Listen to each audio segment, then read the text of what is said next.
Assalaamu calaykum waraxmatullaahi wabarakaatuh.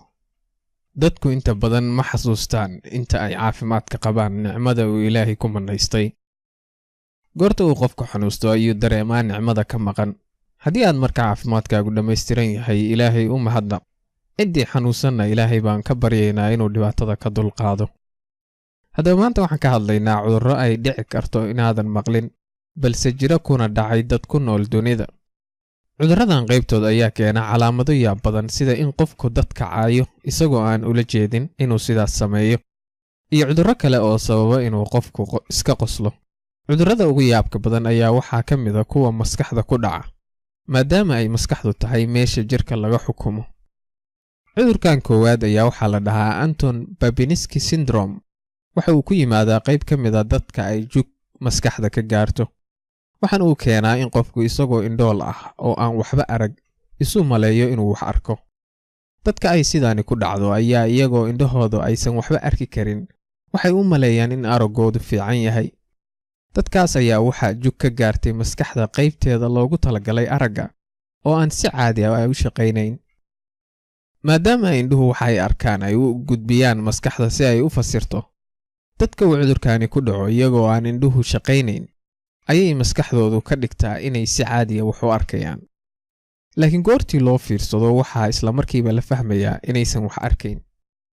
Cudurkan labaad ayaa isaguna ka yimaada maskaxda, waxaana uu dhashaa markii uu qofku ku dhaco waxa afka Ingiriiska lagu dhaho stroke, oo dhaca marka socodka dhiiggu uu ka joogsado amaba ka yaraado maskaxda.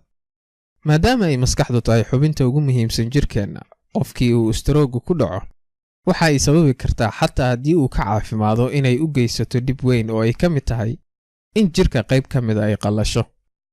Haddaba dadka qaybtood oo uu stroke ku dhaco waxaa qabsada arrin yaab leh oo ah in goorta ay hadlayaan ay lahjad kale ku hadlaan. Waxaa xaaladdan Ingiriiska lagu dhahaa Foreign Accent Syndrome. Waxaa la arkayaa qofkii isagoo luqadiisa ku hadlaya oo lahjad sidii qof ajnabi ah oo kale ugu hadlaya. Laga soo bilaabo 1942, 62 qof oo ay saasi ku dhacday ayay dhakhaatiirtu diiwaan geliyeen.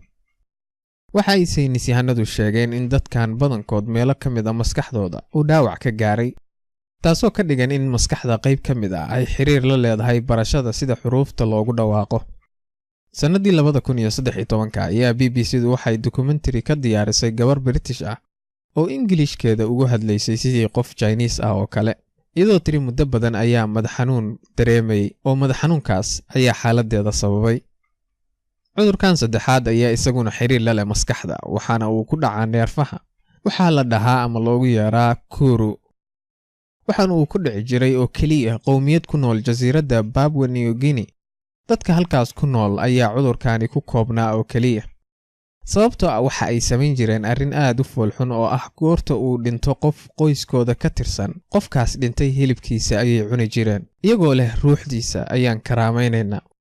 Haddaba cudurkan ayaa maskaxda iyo neerfaha ku dhaca, qofku goortuu dhintana oo ay qoyskiisu cunaan maskaxdiisii jiranayd ayay iyaguna cudurkii qaadayaan. Cudurkan ayaa waxa uu keenaa in qofku caatoobo, gargariiro, isna kontarooli waayo. Laakiin calaamadda ugu yaabka badan ayaa ah in uu qofkaasi xoogaa goortu joogaba uu qosol aan kontarool lahayn samaynayo.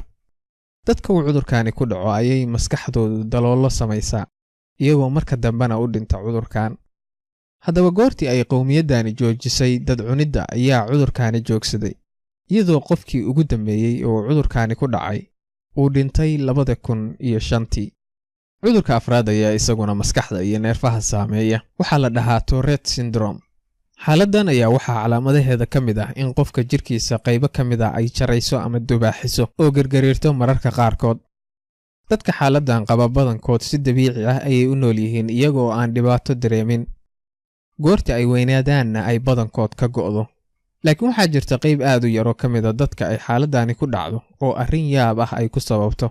Waxay keentaa in qofku isagoo aan ula kacayn inuu erayo cay ah si kor ah ugu dhawaaqo.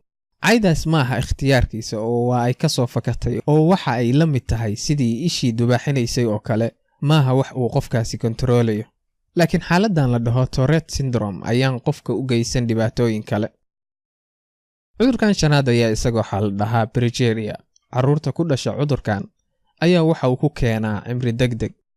iyagoo badankood dhintaan intaysan 13 sano gaarin.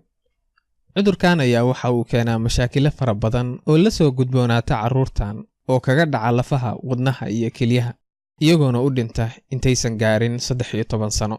haddaba Ilaahay aan ka baryaynaa in cudurrada khatarta naga badbaadiyo, caafimaad taam ahna na siiyo, Ramadaankana na gaarsiiyo. haddii aad ka heshay faqradan, subscribe samay, like garayna. haddii aad u bogi weydayna dislike samay. wixii talo iyo tusaale ahna soo gudbi. intaan mar dambe kulmayno, nabadgelyo. wassalaamu calaykum waraxmatullaahi wabarakaatu.